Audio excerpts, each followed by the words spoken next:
Here in Queensland, it's extraordinary to me, Scott Emerson. They built a brand new high school in the middle of town, and now they're saying the kids can sleep in, we'll start school later because the traffic is so bad. I mean, why? This is an example of idiocracy at work. We're just saying to kids, sleep in. Why don't we get them to come to school early, like at 6 o'clock in the morning, like they do in Germany and China and places like that? I think you're worried, Gary, it's a thin end of the wedge. If you remember in that movie that you're referring to, Idiocracy, they said that the survival of the fittest was no longer example anymore, that the dumbest were breeding a lot, and there was more and more of that, and when he wakes up 500 years later, it turns out that, as you say, he's the smartest guy in the room, smartest guy in the country, because the average IQ has just continued to fall and fall and fall away. And you do wonder, if they're saying, well, here's the solution, we'll start school later, we'll have probably less school, let the kids sleep in, where's it going to end up in the end that it's a little bit too hard for them to get to school on time? Yeah, no, so in other words, don't go to school, just do it on your iPad. That'll be the next step. You can sort of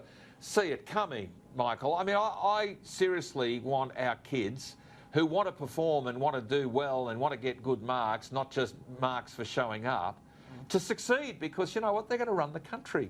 If you're actually getting good marks and you're actually clever, you are going to be running the show, because there's going to be a whole bunch of people who are just going to fall off and fall down a big hole, Michael. I know that the whole business of the school where you are, what a splendid piece of planning that was. But you know, it's not just the school kids. I don't think we reward results. I mean, staying with the school kids for a moment, they know it's nonsense when you get a participation certificate. There's a natural competitiveness, and the smart ones should be encouraged to do the right thing, to learn, and to be rewarded for that learning. But you see it in business. Some of the people, you know, I know this happens in Sydney for sure, people will fail. Well, as the Yanks say, fail upwards. Somebody makes a mess of something, and then all his mates say, actually, he's not a bad bloke, you know, really. I mean, he deserves another go, even though he screwed that up totally. Yeah, he's not a bad...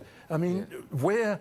And I also agree with the idea that once upon a time in this country, there was kind of a healthy scepticism, where if something seemed unlikely, then Australians would say, oh, come off it, mate. You know, that really doesn't pass the test. Yeah. But we don't do that anymore. We have to get into our little silos, and if you don't agree 100%, then you're out. So the independent thought and achievement, frankly, is not encouraged. And it really better be, otherwise we're going to be in an even worse mess than we presently are, I think.